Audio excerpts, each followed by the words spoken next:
মনসা দেবী এবং চণ্ডী দেবীর মন্দির উদ্দেশ্যে রোপওয়েতে জার্নি। বহুদিন পর রোপওয়েতে জার্নি।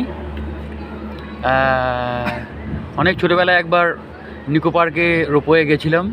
এখন ঠিক হরিদ্বারেতেই মনসা দেবীর মন্দির এবং চণ্ডী দেবীর মন্দিরে যাওয়ার জন্য রোপওয়ে। খুব সুন্দর একটা দৃশ্য এবং তার সঙ্গেও একটা ভয় ধরানো জার্নি। আমরা পাহাড়ের উদ্দেশ্যে অনেক উঁচুতে উঠছি, এটা দেখা যাচ্ছে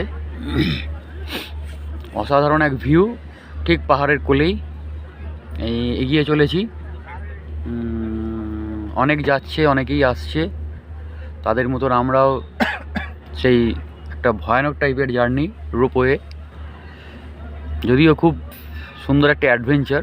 অনেক মানুষ পায়ে হেঁটে যাচ্ছেন, পায়ে হেঁটে প্রায় 3 কিলোমিটার মতন এরকম হবে। তো তবুও খুব সুন্দর একটা ভিউ। সামনে এই যে একটা পাহাড় দেখা যাচ্ছে, আর তারই কোলে ঠিক অনেক উঁচুতে আর কি পাহাড়টা। এবং হরিদ্বারটা আমি দেখানোর চেষ্টা করছি ঠিক পেছন দিকটাতে। এই যে গঙ্গাটা, পেছন দিকে এই যে গঙ্গাটা দেখা যাচ্ছে, বা পুরো হরিদ্বারটা দেখা যাচ্ছে বলতে গেলে। মাঝখান দিয়ে ঠিক গঙ্গাটা বয়ে যাচ্ছে, আর আমরা অনেক উঁচুতে আছি, যেটা আর কি এখান থেকে পুরো হরিদ্বার শহরটাকে আর কি লক্ষ্য করা যাচ্ছে বলতে গেলে। তো খুবই সুন্দর একটা ভিউ। এর মধ্যে আমরা প্রায় 1000 ফুট পেরিয়ে গেছি উঁচুতে, তারও বেশি। দূরে পাহাড়, মাঝখানে আমাদের গঙ্গা এবং হরিদ্বার শহরটি, আর আমরা 1000 ফুট উঁচুতে, তারও বেশি।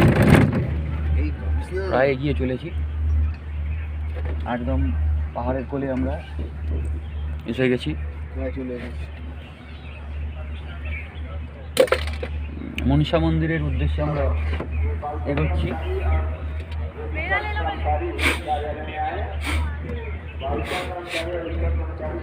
অনেকটা উঁচুতে চলে গেছি।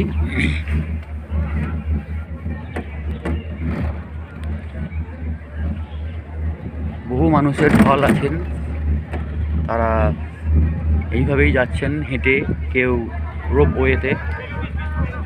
আমরা এগোচ্ছি রোপওয়ের মাধ্যমে। সময়টা আমাদের কাছে খুব কম, তাই রোপওয়ের জার্নিটাও একটা অ্যাডভেঞ্চার, আর পায়ে হেঁটে জার্নি তো আছেই।